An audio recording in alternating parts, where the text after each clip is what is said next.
Alhamdulillah pada malam hari ini kita bisa bersama-sama hadir dalam majelis yang mulia ini.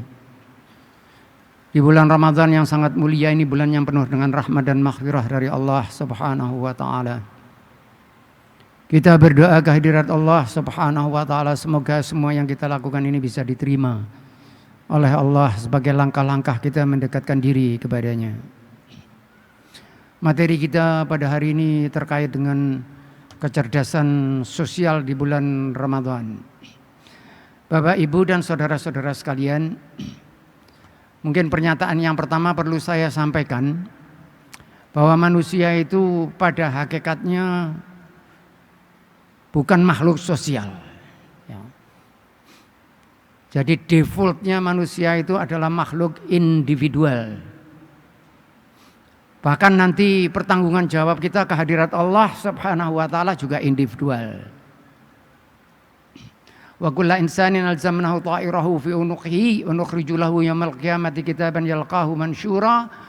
Iqra kitabak kafa bi nafsika al-yawma 'alaika hasiba. Man ihtada fa innama yahtadi li nafsihi man dhalla fa innama yadhillu 'alaiha wa la taziru waziratun wizra ukhra wa ma kunna mu'adzibin hatta nab'atsa rasula. Nanti di hari akhir pertanggungan jawab manusia itu individualis. Tidak ada pertanggungan jawab kolektif. Setiap orang bertanggung jawab terhadap dirinya sendiri. Mudah-mudahan Allah Subhanahu wa taala mengampuni semua dosa-dosa kita, ya. Sehingga manusia itu bukan makhluk sosial. Hanya dalam keadaan terpaksa saja dia menjadi makhluk sosial. Tetapi defaultnya manusia itu individualis. Nah, Bapak bisa membuktikan ini. Saya bisa memberi 10, 20, ratusan contoh yang menunjukkan bahwa kita ini makhluk individualis. Kalau tersisa penjual nasi goreng, tersisa satu piring. Kemudian Bapak dan orang lain ingin beli. Bapak berdoa semoga siapa yang dapat nasi satu piring itu. Insya Allah Bapak. Tidak mungkin Bapak berdoa mudah-mudahan kena dia. Hampir-hampir tidak. Kalau Bapak punya anak kecil, masih kecil, yang belum terjamah pendidikan, yang masih kecil, yang mungkin umur 2 tahun. Kalau Bapak mau buat eksperimen silahkan. Berikan kepada anak Bapak itu kelereng, di tangan kiri 3 buah kelereng, di tangan kanan 5 buah kelereng. Kemudian Bapak katakan, le, kue milih iki le sing dile. Nanti kira-kira yang mana dipilih? Yang 3 atau yang 5? Kalau dia pilih yang 3 itu calon sufi, ya. Atau mungkin calon anggota DPR mungkin. Kalau yang dia milih yang 3. Tetapi pada umumnya dia akan milih yang 5. Kenapa dia yang milih 5? Kalkulasi mendadak spontan yang ada di dalam pikiran. Yang 5 itu lebih banyak dari 3. Dan itu wajar-wajar saja. Dan Allah Subhanahu wa taala tidak heran kalau manusia itu individualis. Karena yang menciptakan kita dengan semua sifat itu ya Allah Subhanahu wa taala. Kalau Allah ingin menciptakan makhluk yang tidak individualis dengan mudah. Tapi bukan itu, ya. Kalau bapak-bapak dan saudara sekalian kebetulan naik kereta api, saya bisa memberi contoh banyak. Tapi cepat saja. Naik kereta api.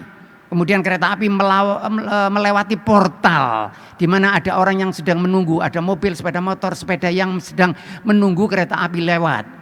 Bapak merasakan apa itu?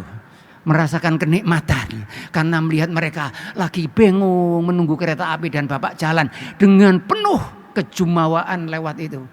Malah kalau bisa kereta apinya jalannya jangan terlalu cepat supaya kita lebih menikmati dalam waktu yang lebih lama. Kalau Bapak mengatakan saya tidak begitu Pak, oh saya bertanya-tanya apakah memang benar. Ya, jadi manusia ini adalah makhluk individualis.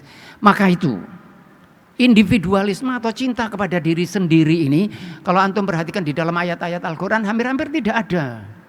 Tidak ada, cintailah dirimu, makanlah yang enak-enak, hampir-hampir tidak ada. Kalau ada hanya isyarat-isyarat kecil. Tetapi yang sebagian besar apa? Yang sebagian besar adalah lihatlah orang di sekitarmu. Perhatikan orang di sekelilingmu. Kamu tidak hanya memperdulikan dirimu sendiri, tapi peduli kepada orang lain. Maka itu saya sering mengatakan bahwa individualisme ini adalah kodrati. Secara kodrat manusia itu individualis. Tetapi kalau makhluk sebagai makhluk sosial itu adalah hasil pendidikan. Maka itu kita perlu dididik untuk menjadi makhluk sosial. Karena kalau tidak, kita ini adalah makhluk individual. Biasanya kalau kita itu mulai melirik ke dunia luar, seringkali, walaupun tidak selalu, itu kita memanfaatkan.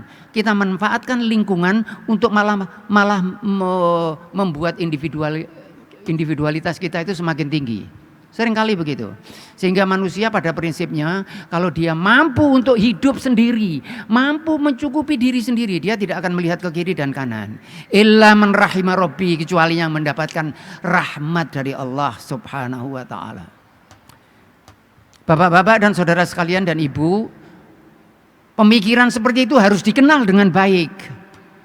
Karena kalau tidak, kita menduga kalau kita ini makhluk sosial. Kita menduga kalau kita ini memperdulikan orang lain, yang pada prinsipnya tidak demikian. Kita ini adalah orang yang paling cinta kepada diri kita sendiri. Mudah-mudahan kita diselamatkan oleh Allah Subhanahu wa taala. Sebagai contoh saja, sebagai contoh saja. Kalau misalnya pada saat ini mudah-mudahan kita diselamatkan oleh Allah. Sebagai contoh, kalau pada saat ini ada gempa bumi yang hebat mengguncang masjid ini, siapa yang Bapak dan Ibu selamatkan? Siapa yang Bapak selamatkan? Saya? Imam masjid ini diselamatkan? Insya Allah enggak. Bapak pasti menyelamatkan diri sendiri, pasti. Dan itu pemberian Allah, dan itu bagian dari mempertahankan diri. Tanpa itu manusia tidak bisa survive di dunia. Kalau orang-orang primitif itu tidak mencintai dirinya, mereka tidak bisa bertahan. Tetapi karena cinta kepada dirinya itu yang menyebabkan mereka bisa bertahan di dalam hidup. Maka itu cinta kepada diri sendiri ini boleh atau tidak? Tidak ada masalah. Maka itu kalau Bapak punya duit, Bapak punya uang, berapa yang diminta oleh Allah Subhanahu wa taala, bukan untuk Allah, tetapi untuk orang yang lain. Berapa yang diminta? 1/40, 2,5%. Ya, fikihnya ada bermacam-macam. Tetapi paling tidak yang umum 1/40, 39/40 untuk kamu. 1/40 itu saja kadang ditawar. Mudah-mudahan kita mengeluarkan zakatnya itu 500 miliar gitu. Bapak-bapak dan ibu mau zakatnya 500 miliar, mau? Biasanya masih ada yang tidak mau. Waduh Pak, kok banyak Pak? Padahal kalau zakatnya 500 miliar itu berarti uang Bapak 40 kali lipat dari itu. Maka itu kalau zakat kita banyak berarti duit kita banyak. Ya. Maka itu untuk supaya kita menjadi makhluk sosial ini dengan kepedulian sosial, dengan kecerdasan sosial harus dididik. Bahkan kalau saya melihat tidak cukup dengan dididik, harus dipaksa. Ya. Jadi kalau Bapak melakukan sesuatu itu harus dipaksa. Kalau tidak dipaksa, kita sulit menjadi makhluk sosial, sulit. Kalau Bapak ingin bersedekah, berapa sedekahnya? Kalau sedekah Bapak itu mulai besar, pasti ada unsur keterpaksaan di situ. Sehingga kalau Bapak ingin bersedekah dan sedekah itu bermakna, maka sedekah itu harus ada unsur keterpaksaan di dalamnya. Ya. Ada kiai-kiai, ustadz-ustadz yang mengatakan kita itu kalau melakukan sesuatu harus ikhlas, harus mengalir tanpa ada keberatan apapun. Perhatikan baik-baik. Biasanya yang begitu itu mesti kecil. Yang ikhlas itu 1.000, 2.000 rupiah, itu ikhlas. Nah kalau 1.000, 2.000 rupiah tidak ikhlas, agak luar biasa itu. Saya buai gak ikhlas. Bahkan saya sering mengatakan begini, mungkin ya ini berandai-andai saja hipotesis, setan itu tidak tertarik. Setan tidak tertarik mengganggu Bapak kalau Bapak sedekah 1.000 rupiah, tidak tertarik. Cul noai wis nek 1.000. Tetapi begitu Bapak mulai 100.000, 500.000, sekian juta, setannya datang dan mulai membisik-bisik kita sesuatu. Maka itu perbuatan baik ini tidak akan bisa kita lakukan tanpa terpaksa. Maka itu saya sering mengatakan bahwa hidup ini adalah seni mengelola keterpaksaan. Ya. Mau jadi orang pintar, mesti memaksa diri sendiri. Mau jadi orang sehat, mesti memaksa diri sendiri. Mau jadi orang yang loman, mesti memaksa diri sendiri. Mau jadi orang kikir, tidak perlu memaksa. Lahir procot, langsung kikir. Jadi orang kikir tidak perlu berjuang. Mau masuk neraka tidak perlu berjuang. Mau jadi orang dolim tidak perlu berjuang. Mau jadi orang baik harus berjuang. Against nature, bertentangan dengan faktor alamiah yang ada di dalam diri kita, bertentangan. Maka itu kita perlu melakukan pemaksaan terhadap diri kita itu. Saya beri contoh sederhana. Pada suatu saat saya keluar dari rumah dan ada seorang pengemis yang minta kepada saya. Biasanya saya kasih, dan biasanya kalau perhatikan baik-baik, biasanya kalau kita mau ngasih itu kita pakai doa. Dan doanya menarik bapak-bapak. Doa seorang kikir, doa orang yang kikir. Duh Gusti, mugi-mugi ada uang kecil, wonten yotro ali. Doa itu doanya orang kikir itu. Minta uang kecil, ya Allah mudah-mudahan ada uang kecil. Terus ngerayangi cari uang kecil. Kalau ada 1.000, enggak ada 2.000. Paling banter 5.000 rupiah. Nah katakanlah bapak enggak punya uang 5.000 rupiah. Yang ada hanya 50.000 rupiah. Bapak berani ngasihkan itu? Doakan mari kita bersama-sama. Mudah-mudahan kita diberi kekuatan oleh Allah Subhanahu wa taala. Berani kita mengeluarkan 50.000? Itu biasanya menarik itu. Kalau yang 50.000 itu tadi keluarnya agak pelan, 50.000 keluarnya begini. Tetapi begitu kelihatan 50.000 kembalinya seperti ada pernya, seperti ada pegasnya, langsung kembali. Dadi apa aku ngekeki 50.000? Saya tidak pernah seumur hidup ngasih sedekah 50.000, tidak pernah. Langsung kembali. Kalau perlu diajak salaman aja wong ya. Sorry ya, salaman aja. Saya tidak punya uang kecil. Nah bayangkan saja kalau pada saat itu si pengemis ini tetap saja minta begini. Malah kalau untuk membuat drama, sedikit drama, pengemisnya ini mengeluarkan ayat Al-Quran. Mathalul ladzina yunfikuna amwalahum fi sabilillah kamathali habbatin ambatat sab'a sanabila fi kulli sumbulatin mi'atu habbah wallahu yudha'ifu liman yasha' wallahu wasi'un alim. Orang yang ngasih sedekah itu dibalas 700 kali. Nah saya yang mendengar itu agak bingung sedikit. Saya berada dalam kondisi dilema moral. Iki tak kekno apa enggak? Tetapi dasar orang kikir saudara, dasar orang kikir masuk ke dalam labirin di dalam otak saya. Cari ayat Al-Quran yang mengatakan kalau sedekah itu tidak perlu banyak. Ada ayatnya. Alladzina idza anfaqu lam yusrifu wa lam yaqturu wa kana baina dzalika qawama. Salah satu ciri ibadur rahman itu kalau sedekah tidak terlalu kikir tapi tidak juga terlalu banyak. Wala taj'al yadaka maghlulatan ila unuqika wala tabsudha kullal basti fataquda maluman mahsura. Kalau sedekah itu jangan diumbar, nanti kamu sulit. Oh, saya jadikan itu sebagai pedoman. Saya ketahui kegeden. Saya katakan kepada pengemisnya, waduh, ndelok potonganmu saya ketahui kegeden.